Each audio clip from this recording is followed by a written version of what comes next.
I'm James Wedmore, and with 17 years online, I've built my business to over $12 million in sales per year. And this is the first non-business business podcast that shows you how to apply the principles of spirituality, energy, and mindset to grow your business beyond your wildest dreams, all from the inside out. This is the Mind Your Business podcast. All right, I'm here with Mel Abraham. Always a treat to have you on the show, sir. How are you doing? I am doing incredible, my friend. So good to be here, as always. You just wrapped up. You were pretty much being drilled by hardcore interview questions with Jenni. Is that what I heard? Yep, pretty much. Interrogation. Yeah, it was like a little interrogation. Did she stump you at all? Was it intense? It was so good. It was so good. We got a big bar to get over. A big bar to get. What does that mean? I mean, she raised the bar. Okay.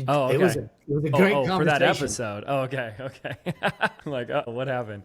Yeah, I know. And we talked about that before these episodes, and I was like, you and I talk so much that I wanted the episode where if someone is like brand new and not intimidated, because anytime we bring money conversations to any one of my events in our groups, you feel it in the room. You feel people get uncomfortable, people get nervous, people start, getting full of shame and hard on themselves. And that's tough, but it's kind of like necessary medicine, So sometimes I feel like our conversations might go a little deeper than some people are ready to go. So I wanted to be able to bring both to the conversation. I think it's a phenomenal way to do it. Yeah. Yeah. I think it's a good idea, because there's a couple areas I want to just, have the conversation with you today and chat around. And obviously anywhere you feel inspired to go or chat with it, you let me know, because I think where I always like to start when I bring you on a show is what has drastically transformed. And it's so hard to put into words at times, because there was an younger, but in the past version of me and I see this in so many people today, their whole focus is just to have the biggest launch or make the most amount of money, and even at the expense of like whatever it takes financially to get there. It's like, I want to make $1 million, even if I have to spend $900,000 in ads to get there. And you see that a lot, and I understand that. And I was there for many, many years. And you came into my life at a time when I was starting to question that psychology and that mindset. And today what's so different is, and it's so hard to describe, but the goal is not make more or anything of that nature. It's how much can I put the money I am making to use? And I keep putting more and more effort onto that. And I wanted to share what I've been up to, Mel, because I've created like a Excel spreadsheet dashboard. Ooh. I know. You'd be so impressed. And it tracks everything that I have right now. And it's now the first thing I do when I sit down at the desk. And it updates everything in real time. I get to look at it. And then there's like a couple of either investment newsletters or things I just read or watch and consume. And it's a whole separate monitor that I have it all set up on. Several tabs. So everything's open. I can see everything in a glance. It's updating in real time. And then I have even a Google Doc of like certain stocks I'm interested in. And like if I hear it multiple times, if I start to, track some things, I'm like, maybe this is a good one to go all in on, or, go in on it all. And it's so cool because it's a new habit. It's a different habit. It's a like, oh, okay, what can I put in today and today? And I've made a goal to double my portfolio size from where it was. And I'm not counting real estate. I'm talking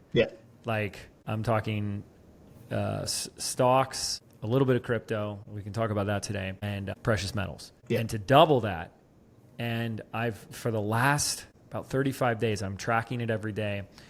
And it's crazy because to double it with 4 months in the year left, and I wouldn't say I'm on track, but I'm like really close to it. Like it was a stretch of a goal, and it's unbelievable just like putting more effort and attention on that and what that does. And I also love it. This will be the last thing I say, and I'll shut up, is it's so cool because it's just like sounds like such an awful thing to say, but it's a different form of saving where, because the money is more removed, you don't spend it. And sometimes for most people, I've been there, if the money's just there, it's easier to spend. Yeah. Like I've bought some precious metals, and as you know, with anything like that, like I can go anywhere in town. There's a couple places, and I can go get cash on the spot. I've been in there buying like a gold coin. I've watched someone just go in and be like, "Here, how much can I get for this?" But you don't want to do that. Like when you're holding on to that, you don't want to just, you know what I mean? So it's like, it's another form of, you just don't, there's such a reluctancy to want to spend it. So it's like, it creates a habit of saving, and it's going up, and it becomes a whole different focus. And yeah, anyway, so that's kind of what I've been up to. That's so cool to hear, because bottom line is what you've done is you've become consciously aware of the power of it, and you've become very intentional with your actions and your behaviors, your habits, and the money to make sure that it's being optimized to do the things that it can do for you. I think of it as you're no longer allowing the employees to just sit there in the lunchroom and not work. Yeah, I know. Everything is through this lens of leverage. It always has been in business. Is like, how can I leverage my time, and how can I leverage expenses or things I say yes to?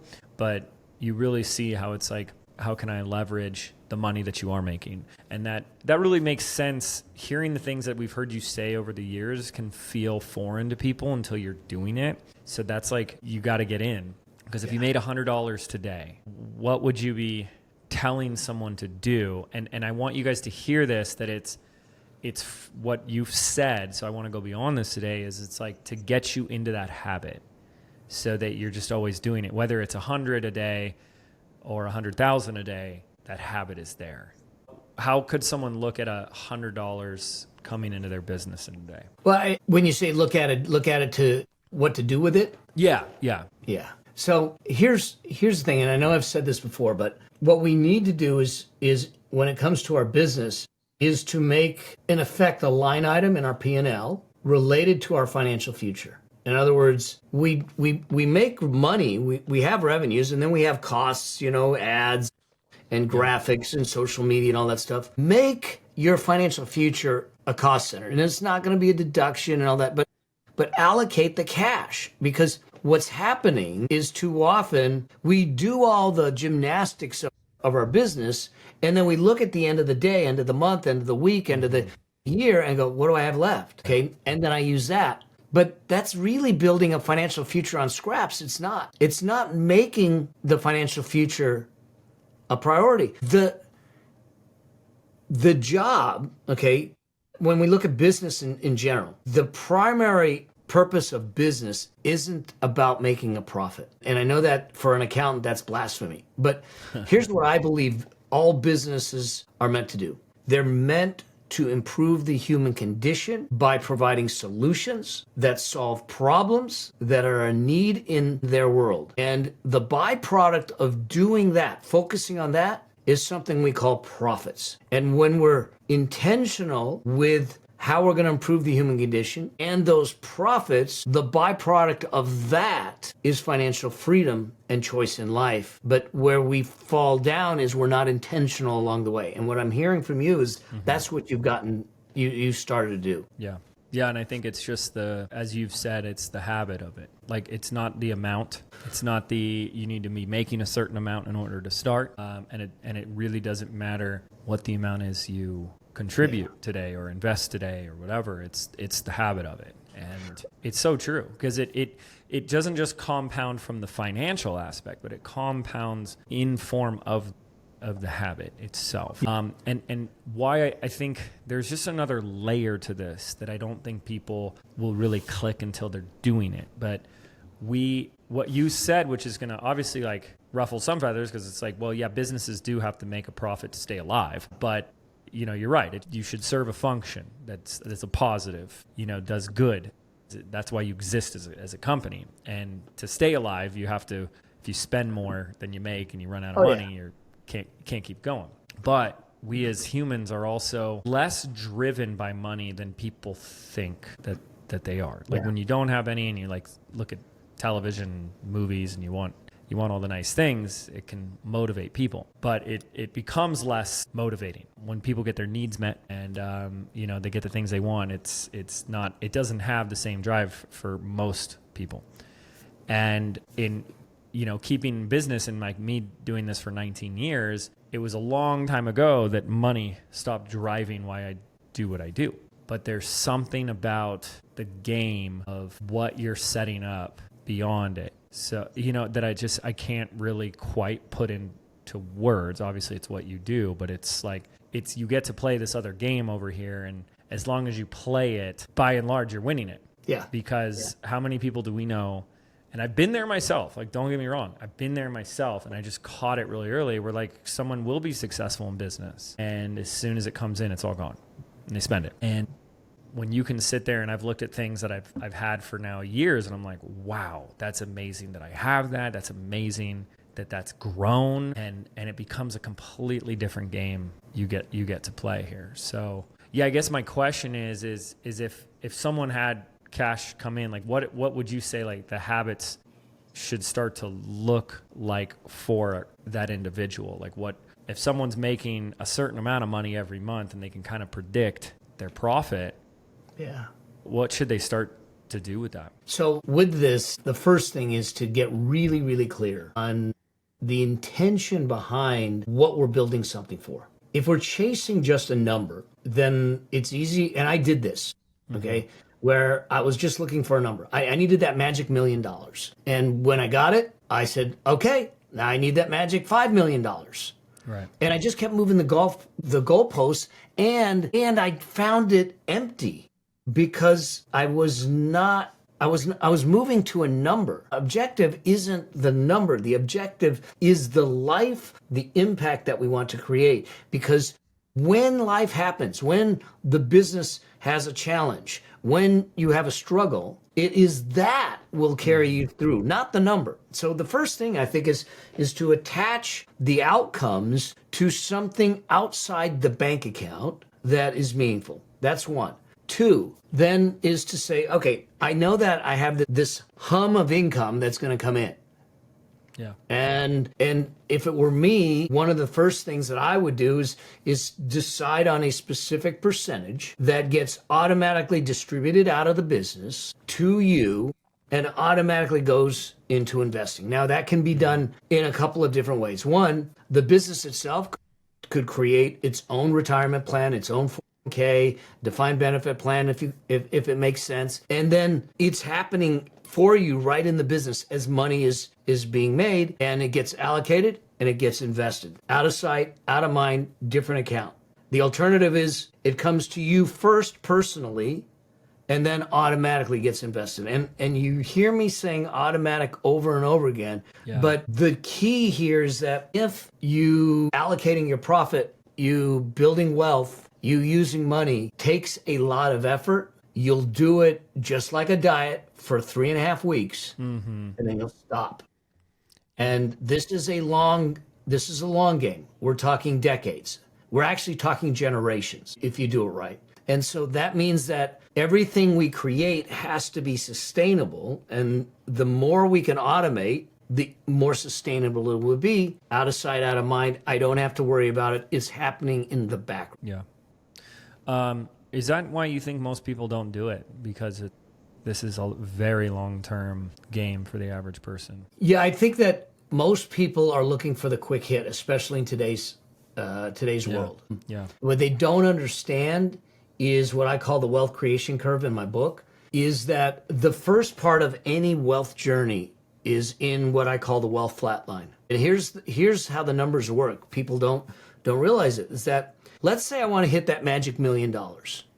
And I have $10,000. When you say that number, Mel, Mel, let me interrupt that. Yeah. When you say that number, what is that magic number? Does that mean that's what I have in like total assets outside, or is that included like what I have cash in the bank? Like how do you measure that number? No, I'm right now I'm just talking about $1 million in investments, not including the business and savings accounts and all that. Okay, great. Perfect. Yeah. Okay, thank you. Please continue. So you're gonna do it by, and let's say you have $10,000 to invest, and you start investing it every year at 8%. Now, the S&P 500, if you look at the top 500 companies and you do an S&P 500 index fund or ETF, which is a basket of stocks, has returned somewhere between 8 and 11% over time. So some years it's higher, some years it's lower, some years it's loss, but on average, call it 8%. So I'm going to put $10,000 in. In order to hit the first threshold, which is the most critical threshold of $100,000, it takes you 7.6 years, okay? And it's a critical threshold because you've never done it before. You're not, when you started out, you aren't a $100,000 investment person. You have to learn skills. You have to learn language. You got to learn the process. You got to build those things. So it's a big threshold. And when you get there, you should celebrate it, but just don't celebrate by spending the 100,000. Okay. So, Yes. So it takes 7.6 years and you keep doing that $10,000. You get to 20 and a half years and now you're halfway. You're at $500,000. And this is putting how much in? $10,000 a year. $10,000 a year. Yeah. What is that a month? $800 a month or something? $833 a month. Yeah. So wow. I mean, that's amazing. It really is. But here's the most amazing part. See, most people look at it and say, 20 and a half years and I'm only halfway there. Oh my God, another 20 years. Right. No. It doesn't work that way. You crossed from the flat line, as I call it, to the acceleration zone. That last $500,000 going from $500,000 at $10,000 a month to $1 million only takes 7.5 years. It takes you less time for the last $500,000 than it does for the first 100,000. That's the power. But what happens is it's like you're climbing the mountain and you can't see that there's another peak on the other side. And what we really need to do is continue to climb the mountain so you can see the other peak, because that peak is actually lower and it's easier to get to. It's crazy because like if someone did get a business, obviously that's what I teach. And we have a lot of our clients that I'm going to give very realistic numbers. I mean, we have people that do, I've had clients do unbelievable things, like get to 0 to $1 million in their first 6 to 9 months. I've worked with clients that are now in 4 or 5 years, they're doing over $6+ million a year. But let's take the medium, right? Yeah. Someone who's like, I'm very serious about doing this. This is my career. This isn't like a get rich quick thing. I don't want to work with those kind of people because, that's the slowest way, is looking for the quick way. And you look at somebody who could, in 3 to 5 years, it is not unrealistic at all to get to a $500,000 a year business at a 50% profit margin. And I'm just going to that's a 50%. And we've seen it at higher profit margins. I mean, it depends on like how much of it is organic versus paid, how many employees, and stuff like that. But you're looking at over $20,000 in cash a month. That's profit, right? Before taxes and whatnot. It is not an unreasonable thing at all to put $800 to $1,000 away a month. Not at all. Especially when you look at like, well, what's the first kind of silly? And again, I'm only saying these things because I'm guilty of it. Well, let's go buy the new. I've probably been guilty of it too. Yeah, and it's like you just kind of catch it sooner, or you're like, okay. But yeah, let's get the $1,500 a month car payment because I want the nicer car now, and, or let's buy this or buy that. And it's like, wow, if you prioritize this, it really does make a difference. Because what I didn't say is if you then took that company at $500K in 3 to 5 years, which is very conservative, to increase it by 10% year after year, and you're in that business for 10 years. And then while you're increasing the revenue of that business and obviously the profit, you increase what you're putting in every month. Like you're doing it right. And that's what I tell my students now with giving you full credit. And I was like, you guys can't think that the final target, the final destination is $1 million a year, the 7-figure business, or the $1 million launch, because the carrot will keep moving. And if you don't do something with the money, you kind of have to assume it's like sand slipping through your fingers. Like that's just the way you have to look at it. It's like you're just going to end up buying stuff, and then the stuff is just stuff that gets stuffed.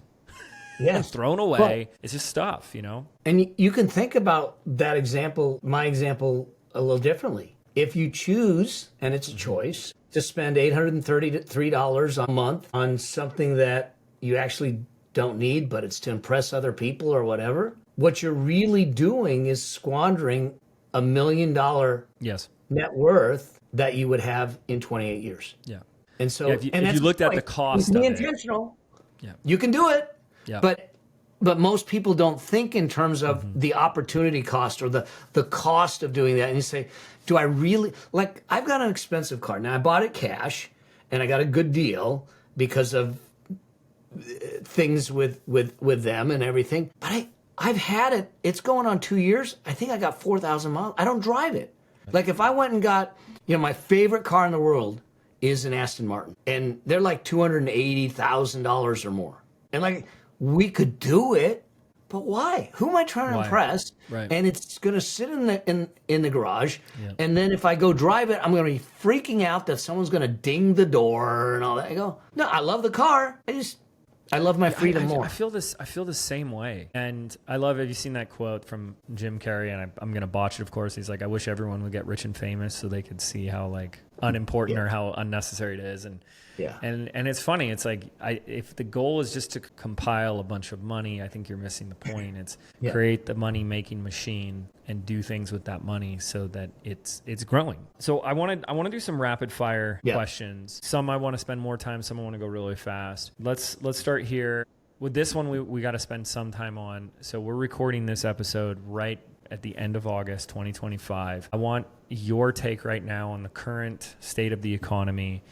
In anything that you think is relevant to share with our listeners. What we've had this year is we have a new administration.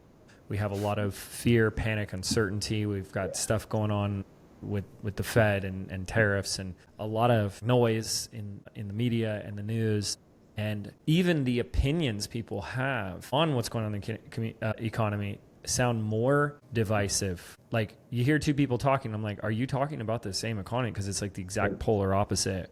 Yeah. People are saying on one hand, like about to have the best years, and the other people saying it's all about to just crumble away tomorrow. What do you see? What are your opinions? What do you want to share? Okay, I think there's a lot of good going on in the economy. I think that there's some shifts that are going on, and what they're doing is that we're interpreting those shifts as, oh my gosh, is business going to change because of AI? Yes, okay, but it changed because of the internet too. It changed, the point is that businesses will always change. Economies shift, economies cycle. If we want the way things have always been, we can't have that. We can't have it back. Now, that's where I think businesses in general first need to be flexible, adaptable, and be willing to shift and move because if we don't, complacency is the first step to crisis. It's how you become a blockbuster video,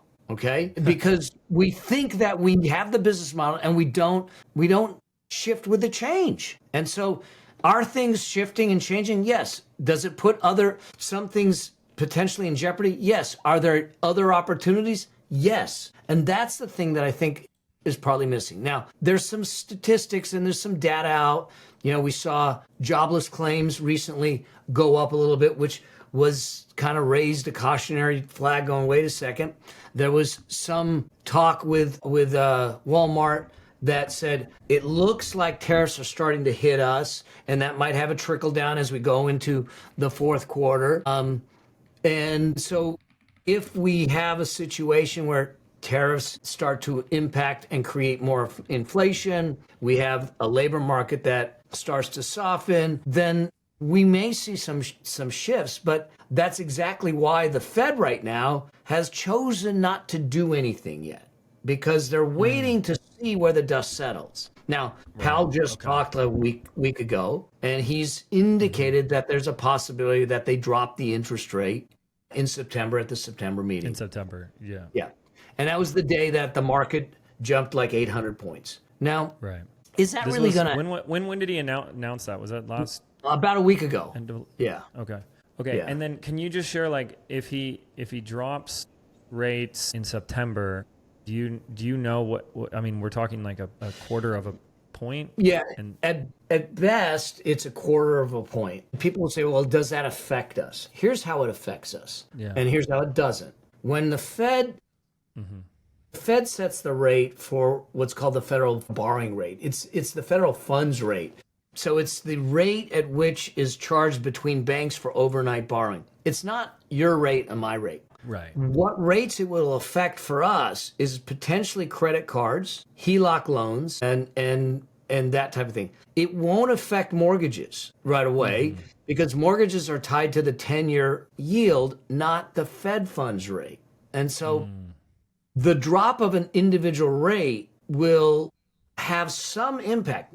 Now, as a country, it'll have a major impact because that rate also reduces the amount of interest we pay on the deficit, and that deficit can only be paid by tax revenues, so taxing us, cutting programs, or more borrowing. And so that's a problem that needs to get solved because it's on the shoulders of the citizens at some point, and it's been a can that's kicked down the road for decades. It doesn't matter what side of the aisle you're on. The only president that balanced the budget in recent history is Clinton for a couple of years, but all of them.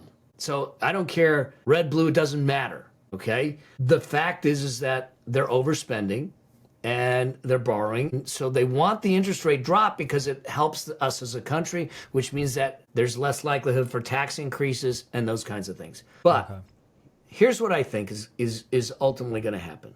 The tariffs will get placed in and they'll get settled in. May happen before the end of the year, may happen in the first quarter, but it's close. Then there'll be a new kind of homeostasis that will come in. We will adjust. Now, what's more important is the fact that the U.S. investing public and businesses have certainty. Businesses have not wanted to make investments, to make commitments, because they weren't 100% sure what their cost structure was going to be. And now if we turn around and say that, hey, the tariffs are going to be 15%, and it's done. It's not uncertain anymore. Now they can make plans and they can make choices, they can make commitments, and what we're going to see is growth from there. And then you look at the stock market itself, it's at relatively highs. Now, if you look at just the last week, it's flattened out. So that typically is what's called a consolidation, and I know this is a little higher level, but it's a consolidation. That means that when there's a consolidation, this thing could break out and go up. It could break down and go down. So it remains to be seen. But by and large, right now, profits seem to be running good for most businesses. Some sectors, real estate, housing, those things, they're really struggling right now. And that's going to take a little while to get back on their feet. It's probably not for another year or so. Hopefully interest rates settle in and all that stuff. But I'm optimistic. I know that in the short run, we will have volatility. And recency bias can cause us to panic and go, when we have a drop in the market of 1,000 points like we did, freak out. Was this back in April or March? Yeah. And it dropped 1,000 points. And people freaked because we thought Armageddon's coming. Right. Do you know that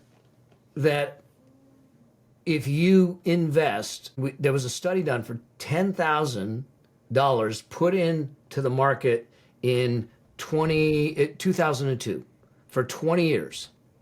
If you just left it and made a $10,000 investment for 20 years, by the time you get to that year, now 2002, that means you went through 2008 and all those problems and everything. You still would end up with $67,000. So it went up almost 7 times.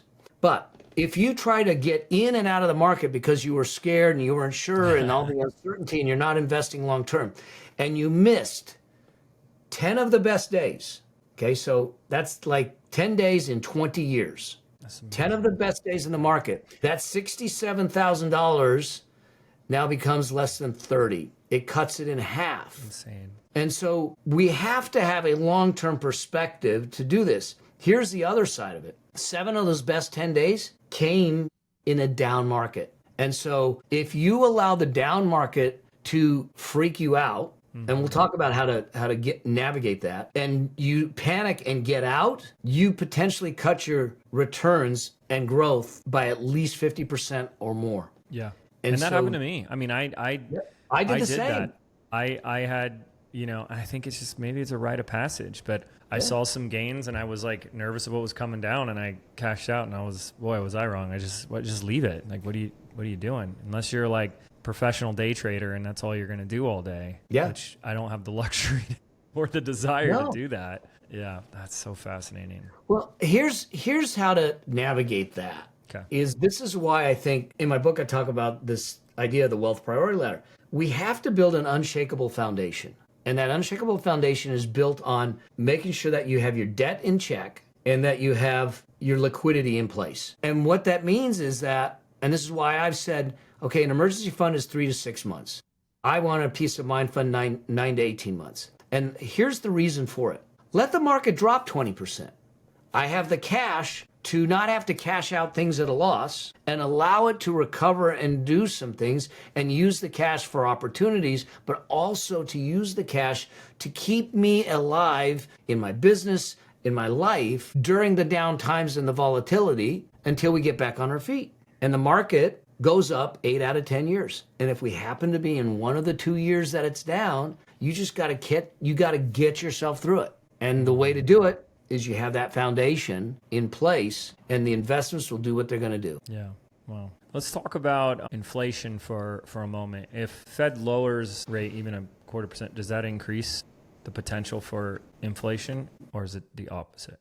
Well, it could increase the potential for inflation because people might spend more because interest rates have dropped and their credit cards are now at a lower interest rate if they adjust them and everything. But I don't see that happening because at the same time we have tariffs coming in potentially that could keep them from buying, but the tariffs might increase prices, which is inflation. And so there is a potential risk, but here's the other side of it. A single interest rate cut isn't going to change the dynamics of the economy. It's the question really, when we came into this year, everyone was anticipating that the Fed was going to cut 4 times this year. We're going into September and they haven't cut once. Right. So it's definitely not 4. It's probably not 2. It might be 1, but it remains to be seen. And if we get another CPI report that is hotter than they like, or a labor report that isn't what they like, they may take it off the table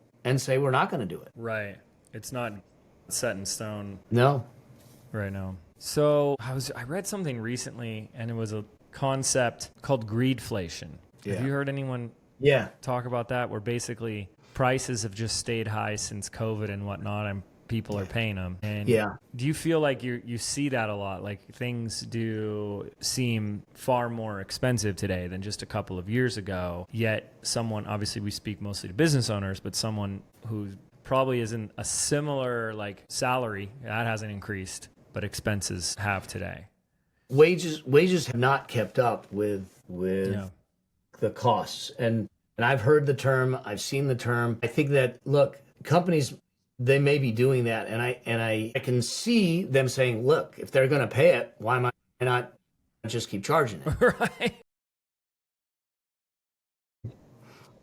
And because here's the deal. Now, this is a little bit of a conflict of interest. They're not in it. Yes, they're providing us products, but they're not in it for the customer. They're driven by Wall Street because if they don't hit their earnings numbers, the shareholders are going to sell the stock and the stock price is going to drop. And now the company starts to find themselves in trouble and falling out of favor. Think about Intel versus NVIDIA. Intel is kind of the stepchild of the chip industry, and NVIDIA is Cinderella, and everything. And so I think that there is that. The other side of it is we actually have a vote, and that vote is with our dollars. Right. And if we choose to sit back and say, I'm going to look for alternatives, and we stopping buying some things, they're going to have to pay attention because their sales are going to go down. Again, that affects Wall Street and their shareholders and all that stuff. All those things that happen. And I think that's the thing that we as consumers should be looking at. Now, whether you're going to boycott or whatever, but I think that if we are still buying, we're not creating the leverage and the pressure on them to drop these prices. Here's an example of this, and I was reading an article and watching some videos on this. Is so fascinating what's happening in Las Vegas and the decrease in visitors in just 1 year is close to 10% from last year to this year. And there's these like Vegas influencers and stuff, and I've watched their videos, and I guess Vegas was really like, in a lot of ways, is like the cheapest place you could go. I mean, your dollar could go the furthest in Vegas, right? Because, you know, you had like the $2 steaks and the free drinks and the $5 rooms, right? Because they want you in the casinos and they want you going to the entertainment. And what they're revealing are all these taxes and fees and little percentage things that line items they just add to all your bills. And it's kind of like, I see the comments, I see people responding, and they're like, yeah, screw that. And there's one influencer, I forget his name, I apologize, but he's like his whole brand is about the inside of Vegas. And he's like, don't come because it'll send a message that this not where Vegas should be going, where it just costs you an arm and a leg just to have dinner. And they're already seeing it. That's really fascinating. And I think that's the thing that we should be doing. Plus, and then you're more discerning. You're saying, wait, do I want to do that? How do I want to do that? Right. And being more selective about things. Yeah. You know, what really matters to you. What would you say right now, if you have any advice for best hedge against inflation? So the best hedge against inflation is investing. And just in general, like investing. Here's what we need to do. Yeah.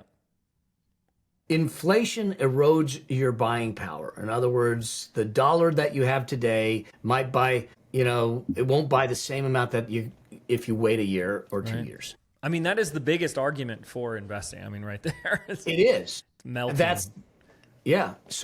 So the only way to beat inflation, let's say long-term inflation, let's say is 3%. Mm-hmm. I have to invest in something that is more than 3% to continue to get ahead or stay even. Mm-hmm. And so where do we do that? Equities, which is the stock market, real estate, real estate equities, and business interests, those kinds of things that historically have outpaced inflation. But the tendency is to sit back and go, well, I don't understand investing. I don't want to do investing because I don't understand it. But what happens, like with my dad, he didn't really invest, but he understood CDs and he understood savings. But if inflation's 3% and I'm in a savings account, because it was way before high yield savings accounts, and you're in a savings account at 0.02%, every day you're losing purchasing power. Yeah, the number goes up, but you can't buy as much, so you're actually losing money. Mm-hmm. You have to be in the game to beat inflation. Yeah. You mentioned high yield savings accounts. I think that's such a great practice. You want to just speak to that, because I think that's just such a great first place for people to start. It is, and it will be for now. If the Fed drops interest rates, they won't be so high yield. And there'll be other strategies, and we'll deal with it. But right now, there's no reason anyone should really have money in a basic savings account. Yeah. I can go into a high yield savings account, and what that is just most of them are at online banks that don't have the same overhead as major banks. They don't have the same cost structure, so they're passing on that interest to you, and they're paying somewhere between 4.5 and I think 5.2% right now, depending on where you go.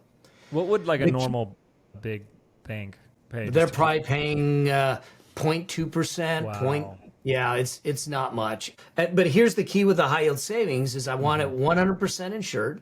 I want it 100% liquid, meaning that I can get it within 24, 48 hours. Can they do that, or is there a catch? Like you have to keep it in there for some... No, so that's CDs, and CDs are typically, they'll lock you in. But the high yield savings account, they typically don't have lock-in periods. You have it insured, and there's no fees on them. So what is the catch? Is there a catch? There isn't a catch. Well, here's the catch. Yeah. They're variable rate. So they can change the rate on you anytime. Okay. But since it's liquid, you can get out you if can you just want. pull the money. Yeah. Okay. So that's, I mean, so if we're talking 2.75 to 3% rate of inflation, and you're putting it in a high yield savings account and you're getting 4 to 5%, you're beating the rate of inflation. Yeah. Yeah. Yeah. So And it's I almost did like for a looking while. at 2% is really what it comes, you got to subtract the difference. So here's what I use it for. It's where I park the money that I need in the next 5-6 years. It's where I put my emergency fund. The purpose of it, and it's where I put money that's parked there temporarily. Maybe I don't have an investment yet that I want to put it into, and I want to hold it out for investments. So I have it liquid, I have it insured, and I have it there. The challenge is people will say, well, you're not making that much. There's no reason to put it in there. Well, you got to realize that every dollar has a job. And your liquidity, your emergency fund, its job isn't to build wealth. Its job is to protect wealth. And so if I can keep it even with inflation and just a little bit, it's the thing that will protect me if there's a downturn, I can't work or whatever. That's the purpose behind it. And so it's serving its purpose. And we just got to understand that we have some dollars that are meant to grow and build the wealth. We have some that are the seatbelt that is there for safety, and that's it. That's good. I think some might have a minimum. I think that might be the only big catch that I'm seeing, beside the variable interest. They could change that. And some of them might have a minimum for a specific rate. Right. So right. What you want to do is go to bankrate.com, do a search for the best high yield savings accounts, check them out. But here's the caution. Be careful of teaser rates, where they might turn around and say, we'll give you 6%, but it's only on the first 5,000, or it's only for the first 30 days. So I don't look for teaser rates. I want a consistent rate that just has been there for a while and isn't gonna move unless the market moves. Yeah. Well, that definitely makes sense. I know Wealthfront is one you've recommended in the past, or at least. I still have some in Wealthfront right now. Okay. Yeah. No fees, 24/7 instant withdrawals, no minimum or maximum balance to earn 4%. And the nice thing with Wealthfront is because they're a network of banks, their insured level is far beyond the 250,000. Is it really? Okay. Yes. Oh, that's great. Okay, cool.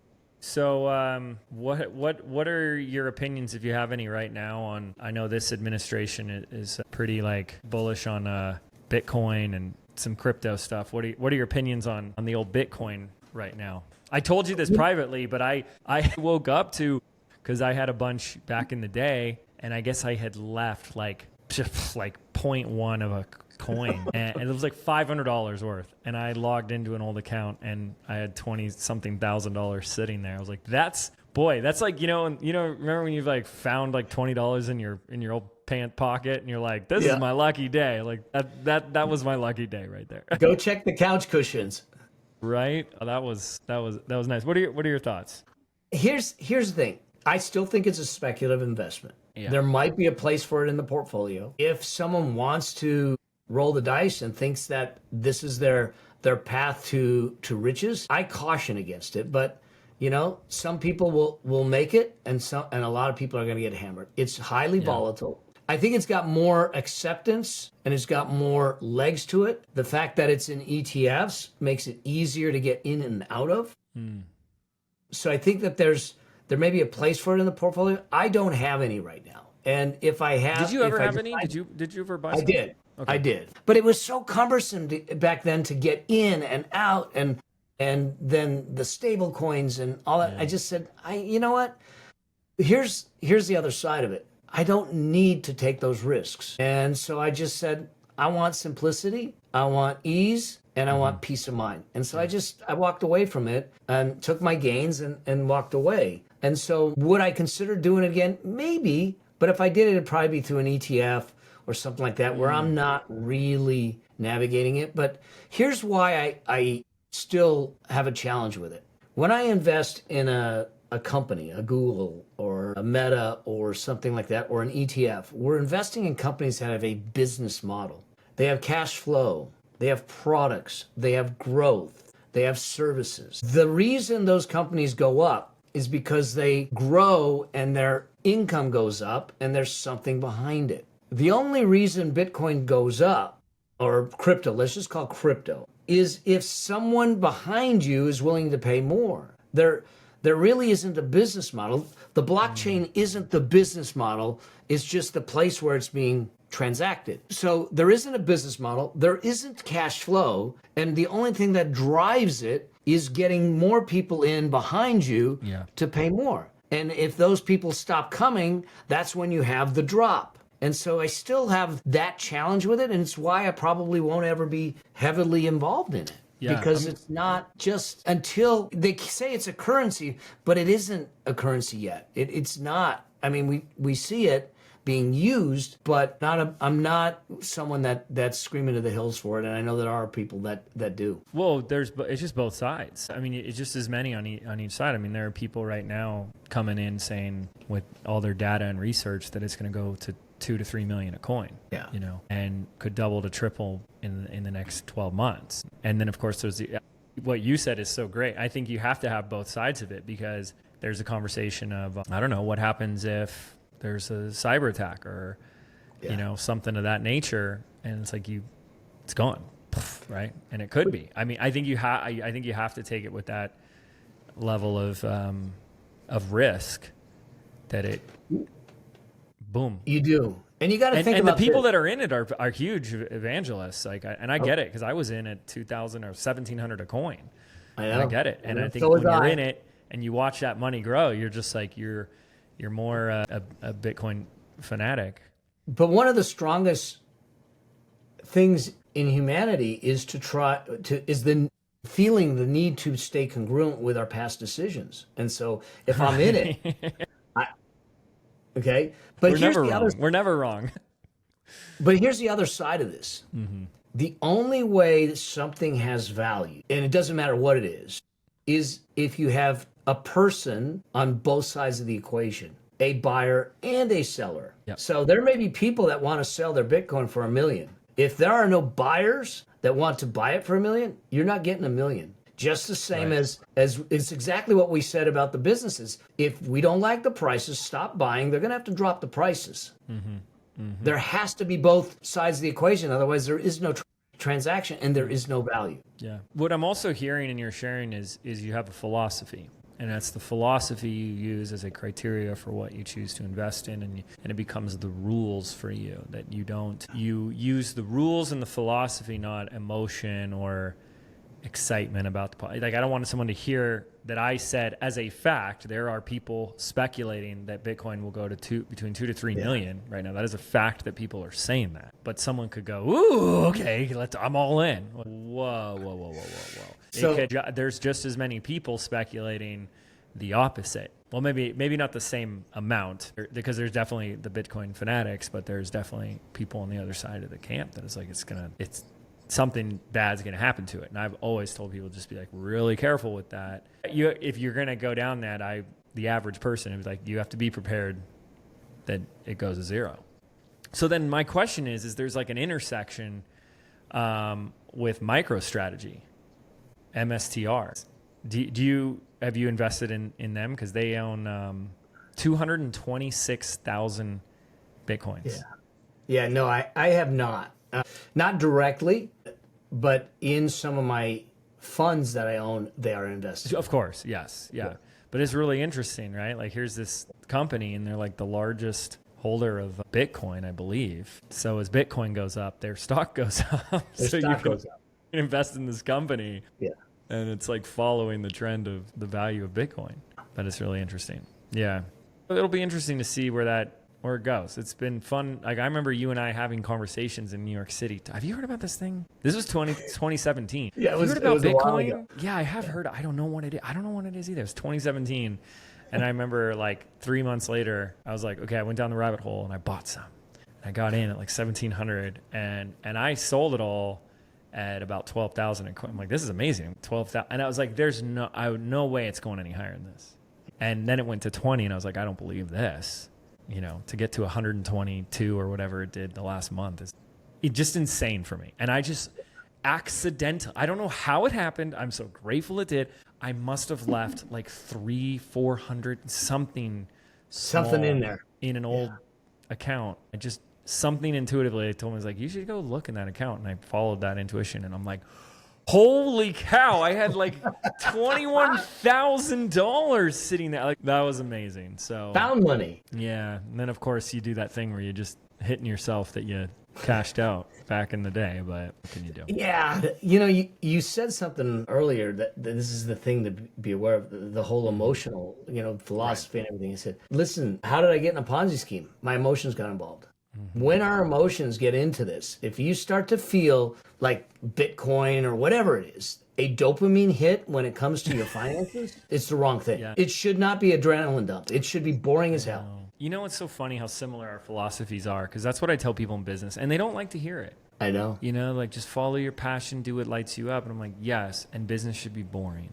Because if you're just, I do whatever I feel like today and whatever is exciting, it's all new, but it's the thing that's consistent, that just becomes that habit, that compounded ritual that really produces results. I just did a live stream today, and someone had asked the question. They said, through your teachings, I got myself out of debt. I've got a high yield savings account. I'm putting money in a 401k. I've got this. I've got that. Now what do I do?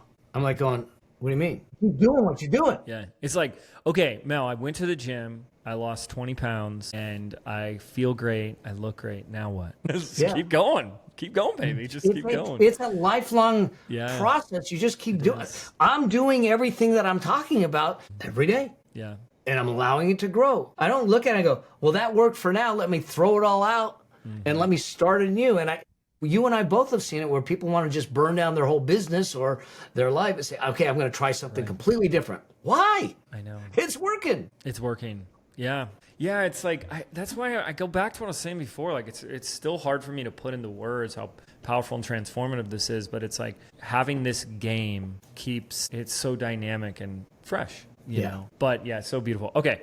Here's a question I got for you. So a quick question before I get into it. What do you recommend for someone, I don't know what you call it, a brokerage account, I guess, where you're doing your own investing? What do you recommend one, or does it matter? So there's things that I don't recommend. Okay. So let me, most of my stuff is at my long-term money's at Fidelity. I have my accounts at Schwab. That's where I do some of my trading and my fun stuff that I do, individuals and options and all that stuff. I have an account at Vanguard. So any of the big discount brokers I love. What I would steer clear from is the things that gamify investing. Like Robinhood? Like Robinhood. Okay. When it's gamification of investing, what you're doing is going back to that dopamine hit. Right. And what happens is if you look at the data, they're over trading their account, or they're churning their account, they're losing money. And what's happening is they're making emotional dopamine decisions instead of financial decisions. And so any account that's going to gamify it and everything, steer clear. Steer clear. It does not mix well with a long-term vision of financial freedom and building wealth. Okay. So thank you. So here's my question. As I look at the portfolio that I've built up, any ETFs, index funds, they've done very well for me. I can't say that for any time.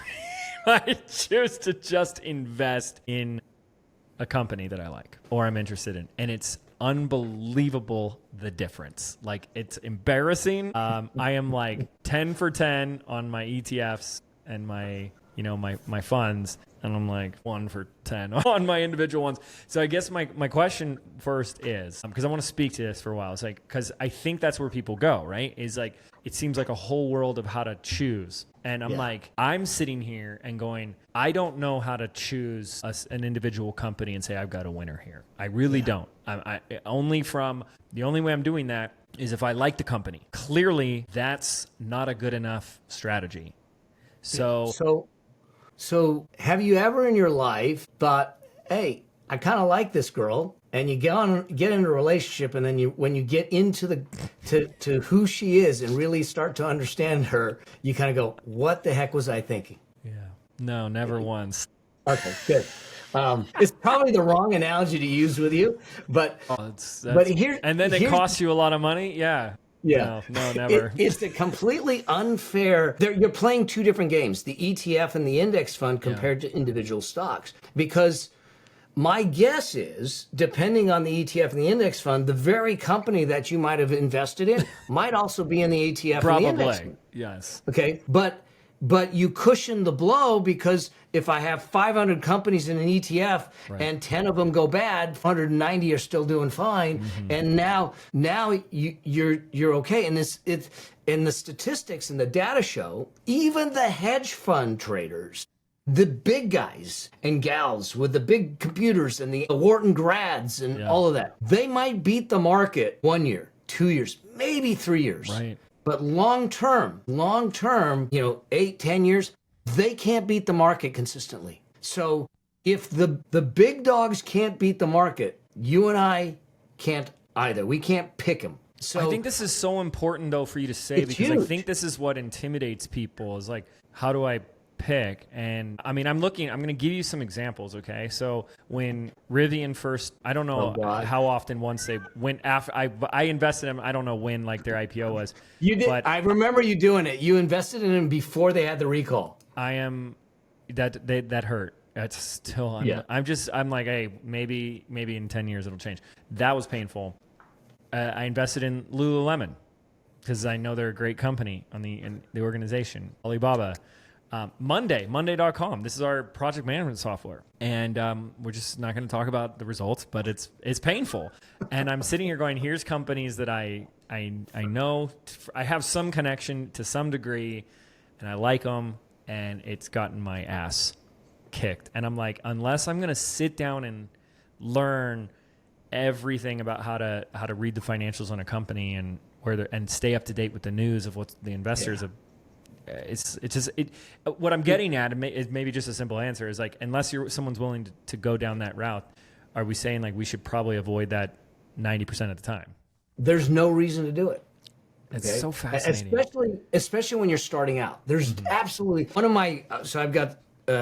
my investing rules is no individual stocks at the beginning, because I have to be full transparent. I do invest in individual stocks, but it's not. The lion's share of my portfolio is all funds. What percentage would you say, and however you want to allocate that? Like how many individual stocks do you, with different companies, do you have a stake in? Right now I only have 3. Yeah. Wow, that's insane. And that's it. And the dollars in there's literally only a couple 100,000. Okay, and the rest of my portfolio is in funds. Yeah. I think that also just takes such the pressure off for people. It does. It simplifies it. Yeah.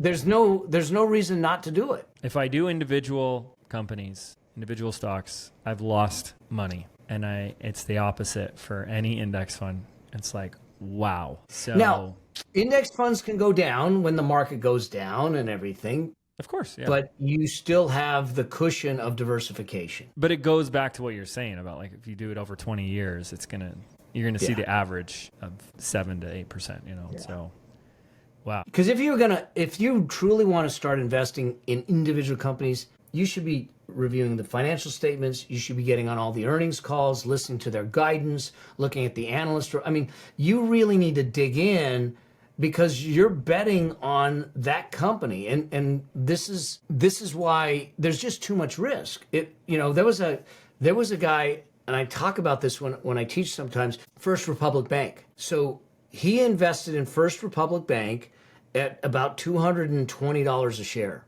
and he posted in a Reddit post when it dropped by 50%, and he said, I lost 50%. What do I do? What do I do? He's asking people on Reddit. That's the first mistake. It's the second mistake. The first mistake was a single stock.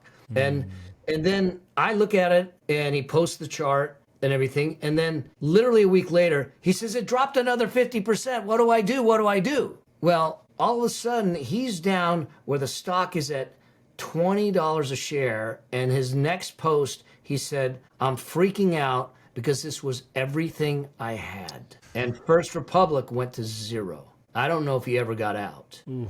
Okay? Because that was during the whole banking thing, the Silicon Valley Bank and all that stuff. And so you could have picked an NVIDIA and it went crazy, but many of us go, well, all I have to do is I pick the next Amazon. Yeah, beautiful. If you had the ability to pick all the Amazons in the world, great, but you don't. So let's be real. You're looking with hindsight and predicting it. Rather than do that, I want to sleep at night. Let's just come up with a portfolio of diversified stocks and know that the market in the long term goes up. And the one thing that I know is First Republic Bank went to zero. The stock market will not go to zero. And if it does, we got other problems in our world. We're all screwed. You're screwed even if you weren't invested. Yeah. Yeah. No, and that's really good because I also hear in that if you're doing individual, and that's what I've realized, is like you also have to keep your finger on the pulse of when to exit. Because if you're saying most big companies aren't beating the market, then there's like, well, you have to time when you're coming in and when you're getting out. Yeah. And my belief is if you're going to do that, you define the exit before you enter it. So you know on the upside, I'm going into this company because of this, and I think it's going to go to here. Here's the reasons why. Yeah. If it hits here, I'm out. If it goes against me and it drops to here, I'm out. And you put a stop loss in, no emotions, and it takes you out. And so you're done. So you know your exit before you get in. And there's no emotion. Brilliant. You don't change the rules. I've never heard you say that one before. Could have used that a couple of times, Mel. To be honest. Sorry. Could have saved me more money than I'd like to admit right now. But that's a really But you good got Bitcoin. I got the Bitcoin. The Bitcoin made up for it. Boy, if it wasn't that was so lucky. Okay, I think the last thing I want to talk about, and then let's see if there's anything else you want to talk about. Gold went up like never before in the history of gold this year. What a run for gold. I'm really proud of myself. If you listen deep tracks on these episodes, you and I have talked. I said I ain't offer. I don't know diddly clearly, but I said it. I said it on the show. I said I'm getting gold. I don't know if you guys want to do it. What has caused? I don't even know why. What has caused it to go up? Is it the volatility in the marketplace and people being nervous about the dollar itself? I think that there's a couple things. I think the marketplace. I think that there's concern about the stability in our world. So the lack of stability is going to attribute to, and because they look at it and go, because I hear people saying the government's going to take over the currency and all that, and just all that stuff, and I go, look, we can have doomsday thinking, but then we better do doomsday planning at the same time. We're not going to use the same financial plan if we think our world's going to hell in a handbasket. But I happen to believe in the innovative spirit of a capitalistic system to make a difference, to solve problems, and to innovate and grow.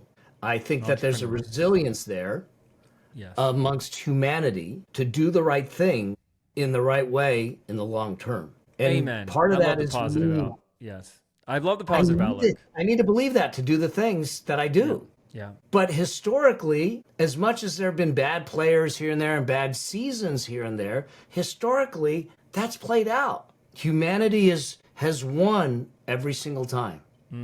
Innovation has grown every single time. When there was a problem, we found a way. And I believe that will still happen. Yeah, because technically, unless you want to go down some conspiracy rabbit holes, Bitcoin and cryptocurrency and blockchain was created out of all the destruction of the housing crisis. And that's, so through institutional corruption and problems and malfunctions, we create something new. Yeah. And that's not to say that we live in this great world that there isn't corruption. There is plenty of corruption. Yeah. There's still and hopefully we start to vet more of that out and call more of it out. I think it's happening. You see it. Like, I think people are, seeing a lot more, from a spiritual standpoint, the darkness is coming to light, to more people. Yeah. The funny thing, this is so funny because now my algorithm is full of people giving, their stock picks and stuff. And you and I have talked about this before. It is so funny to me, but there are people that their entire trading strategy is just do what politicians do. Yeah. Yeah. And when you see their track record, like they outperform like top hedge funds, and it's like, what are they now? What are they now? It's so well. There's a bill that's been introduced. Yeah. So we'll see. Yeah, we'll see. And I agree with it. What is it that they cannot invest Yeah, they cannot. They cannot be trading their account. They cannot be invested. And I agree with it. I think that when you start to look at the numbers, The net like, worth of politicians by the time they're when they come into retiring, office, look at their salary, yeah. and look at where they come out of office, and you go, how does the math work out there? And if we look at their transaction history, you kind of go, they seem to have a really successful. Now, is it insider trading? Maybe not that by the truest definition, but if they understand what policies are coming along and everything, I think, look, this might rub people, but look, first things first, for me, I think that our politicians should all have term limits. There's no longer any kind of lifetime politician. That's when they get corrupted. That's when they start to have problems. I don't care what side they all are. Right. The second is that if they don't do their job, in other words, balance the budget, do the things, they either don't leave DC or the Capitol, or they don't get paid, because you and I couldn't do it. And three, they eat their own cooking. So if they're going to put on the citizens, here's your medical plan, here's your retirement plan, here's that, you get the same thing. You don't get some Cadillac plan or Cadillac retirement and then push down something else to the citizens. Right. And I think that you'd wash out a whole lot of politicians that way. I think then the most simplest perspective is if you have all these politicians that get a ton of power and money, then it's just going to breed and attract people that are doing it for power and money. I mean, it's just as obvious as that. And it's like, those are the people that are going to get into those, they're going to fight tooth and nail to get in those positions. And even if they put on a happy smile, a lot of them want to be there because they're making a lot of money and they have a lot of power. And that's the game. And I think people are waking up to that, but most people don't see that. Yeah. They think it's like, well, perception is projection. So you're a good person and you think everyone else is just, this is like a charity. I just want to give back to my community and serve the people. And it's like, oh, that's what you think that they think. Interesting. And then you look at their portfolios and their net worth and how much it's just insane. But yet their government salary is like, what, 100,000, and they're multi millionaires with like $25 million homes in Nantucket or whatever. And, it's ridiculous. It's crazy. Yeah, I know. But that's one trading strategy. Is just to invest what they. There are sites that actually follow it, that you can follow them and do the same trades. And I'm going. I mean, you'll trail it a little bit because I think it takes a few days. That's what I was just going to say. Yeah. There's this saying of buy the news, sell the event. So by the time they do the trade, the news, they already know it. So they're ahead of it a bit, and you will be lagged a little bit. Yes. And so when you think about the stock market in general, it's forward looking. The reason people will buy a stock is because they believe it's going to go up in the future. It's looking forward. It's not looking at what it did in the past. And so if the stock market's forward looking and they anticipate that this company is going to grow because of AI, it gets priced into the stock, because if you look at just NVIDIA's chart, it's gone up. Why? Because the expectation of growth is high because of all the chips and AI and all of the stuff and the announcements that Meta's going to get all these chips and all that type of stuff. Then that's priced in the stock.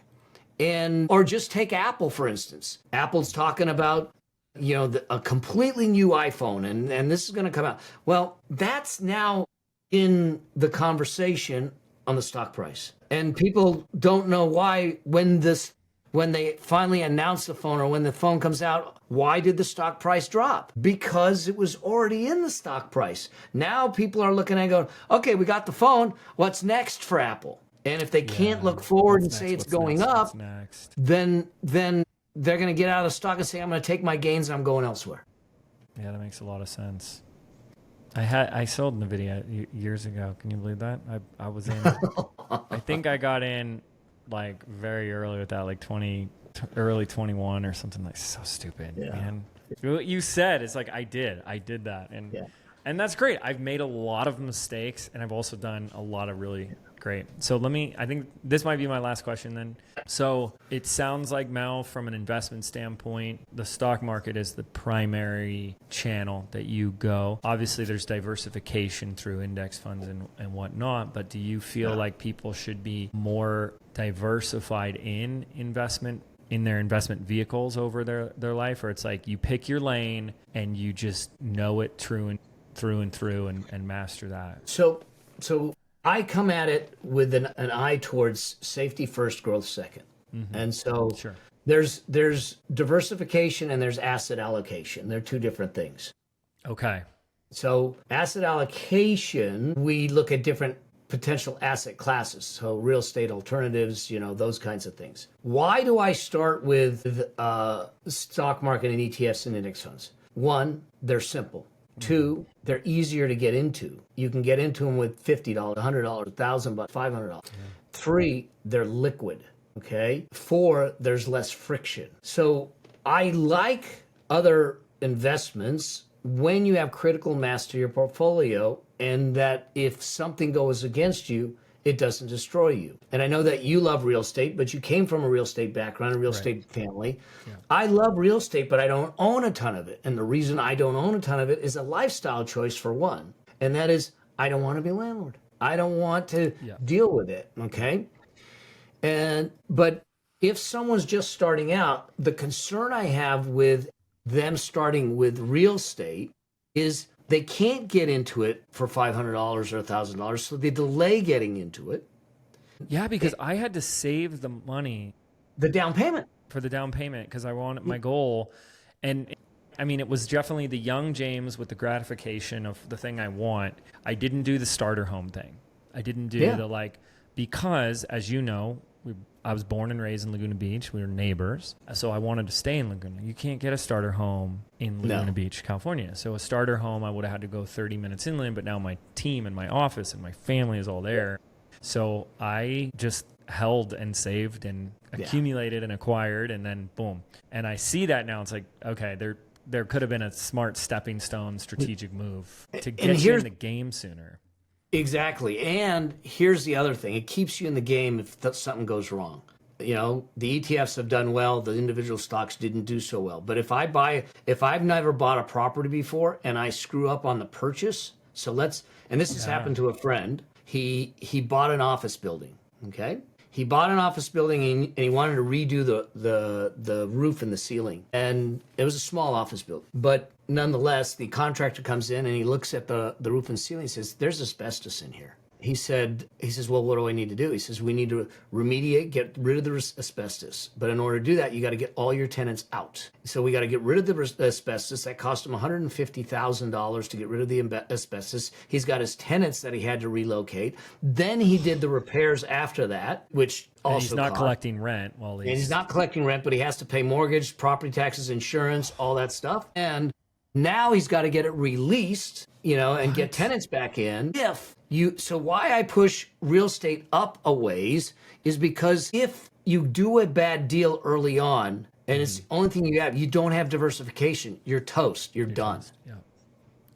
Yeah. So I love it, but I love it later in the pecking order, right? In the priority ladder. My first investment property, which is my first property was my primary residence. First investment was $560,000, and it was the best time to buy. Interest rates were 2.5%. Yes. So I put more down. So my mortgage is like $1,500 a month.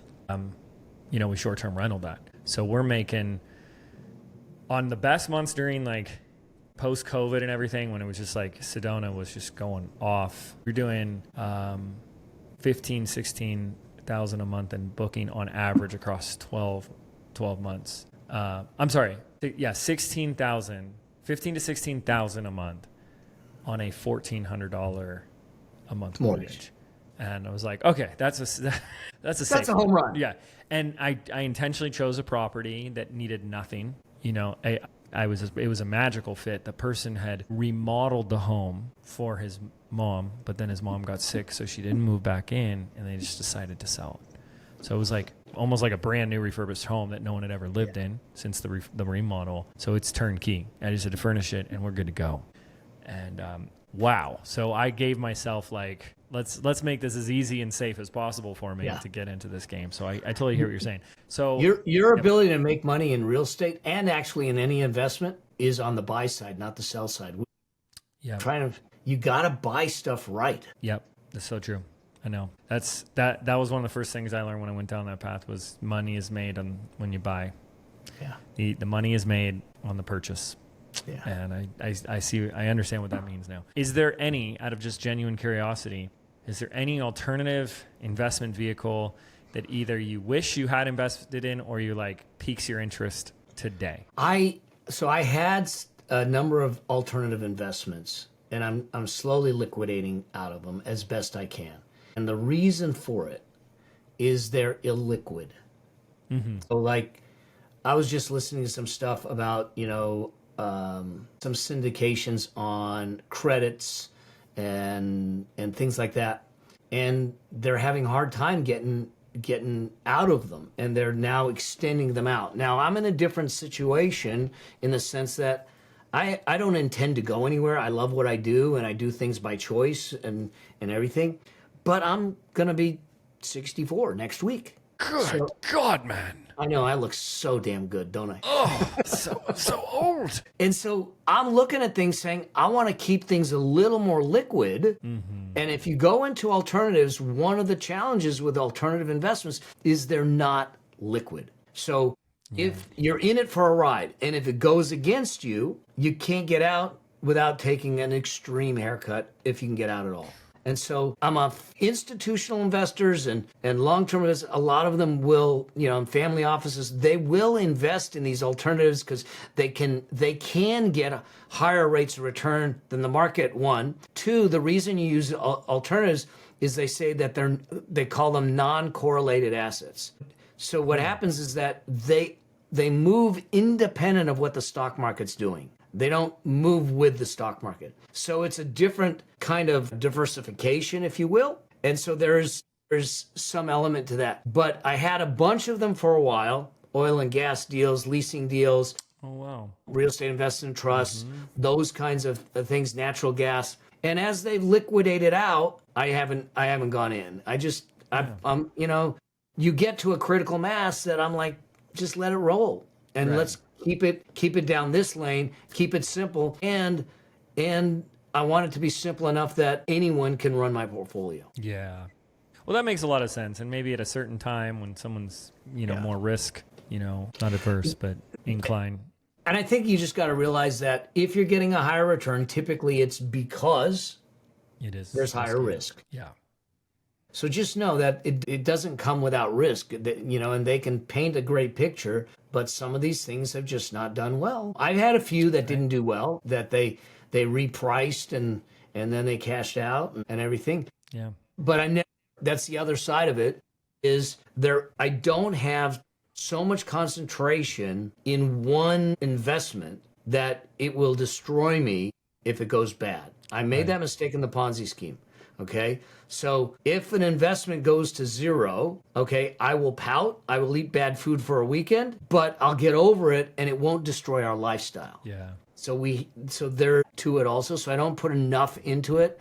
Like I'll invest in trust deeds, so loans against properties and everything, but I won't put much more than 20 to 25,000 into a trust deed, and I won't take more than 10% of it because I don't want to be the sole owner of a property in doing that. And so if I have a $200,000 I want to put towards trust deeds, I might own a piece of 8 or 10 of them. And if some of them start to default, I still have 5 or 6 that are performing while we're going through the default process. So those kinds of things to mitigate and reduce risk. But that's like after you've stacked layers of your financial foundation. You're like, then we can have fun and do some of the more venture out into the unknown of riskier realms and stuff if one does desire. Okay, that's good to know. Okay. Well, listen, Mel, first of all, I appreciate all the time you've given both Jen and I.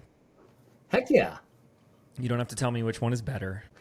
We knew it was hers, but I always like to have these conversations, even if we're just having a conversation, because I think it's so much more important than people realize to be putting their attention on. I just see so many people trying to like, okay, but what's this latest funnel that'll make me the most money? And I don't know, there's just like, it's always so hard for me to put to words, but if you just have that consistent thing that's generating revenue, bringing in cash flow, and you manage what you do with that, you don't need to put as much emphasis or importance on all of that.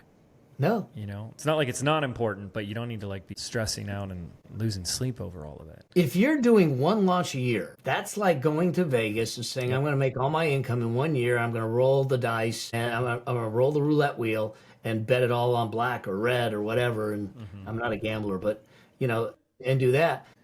But I'd rather have some diversification. So we talked about diversification. We didn't talk about this, but just kind of this last thought is that having diversification of income streams gives you another level of safety. And those income streams, like I did one of my episodes on my show was the 11 income streams I have. You know, I got everything from dividends, interest, rents, royalties, speaking fees, consulting fees, digital product fees, okay? They have board That's a fees. good topic. And so you look at it now, you don't start there, but you get one spinning and then you start to build it, because now, and the pandemic showed us this, but a lot of people still, we have short memories on some of this stuff. And so you look at it and go, when my cancer hit, you know, I had other income streams, so I didn't have to get on planes. I didn't have to take on consulting. So that's the beauty behind it, is that we're not dependent on it. We have diversification of assets, we have diversification of income streams, and we have a foundation that can sustain and cushion the blows along the way. So if you don't mind my asking, do you receive YouTube AdSense revenue? Yep, I do. That's awesome. Yeah. Now, it's not, you know, it goes up and down. It's not consistent, but it's still, I mean, we still make decent money. Well, it's still consistently bringing in something. Yes, it is. No matter what. I mean, because your YouTube channel is doing really great. So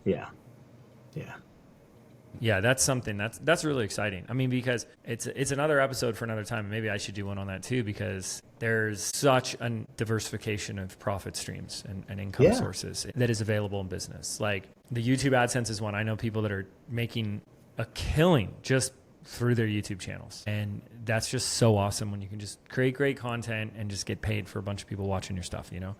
And doing that on other platforms like TikTok and stuff. Yeah. I did this, so all by myself. Fun experiment, which I totally loved, and I so want to do more of it. It's a bandwidth issue of the trend I saw with the TikTok affiliate shop. And we talked about you with Jen. Oh, did you? Yeah. But you guys laugh, but I've posted videos and then haven't touched it for months, and it's still bringing in an average of $50 a month. And I still was like not getting it right. I was making so many mistakes. And I'm like, oh my gosh, like it's working. I get affiliate Amazon revenue every month from like a few products I've recommended. The amount of like affiliate revenue of software and people we recommend that comes in. Even when we just do an event and you have sponsors that come in, that's how people need to be looking at their business, is how can I diversify my income streams? And you diversify them from source, and you diversify them from effort. Mm-hmm. Because we have to our freedom is on the other side of separating our earnings from the efforts to earn it. Mm-hmm. Yep. That's so good. That's awesome. Well, that's a great place to wrap today. No, I really appreciate you coming on. Let's talk about your wealth building workshop that you've got coming up. What can we expect? What are we going to cover?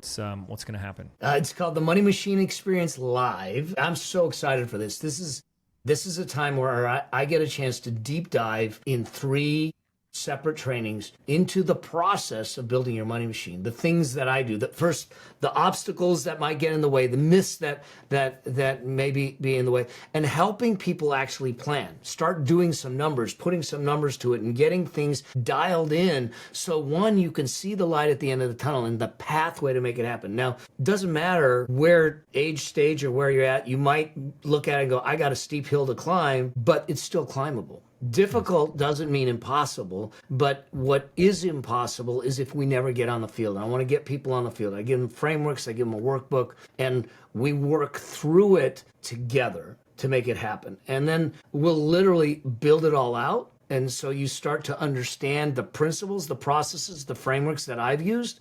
And then, in the end, we'll talk about the 9 accelerators that you need to truly build a money machine to get it all dialed in. So it's going to be a ton of fun.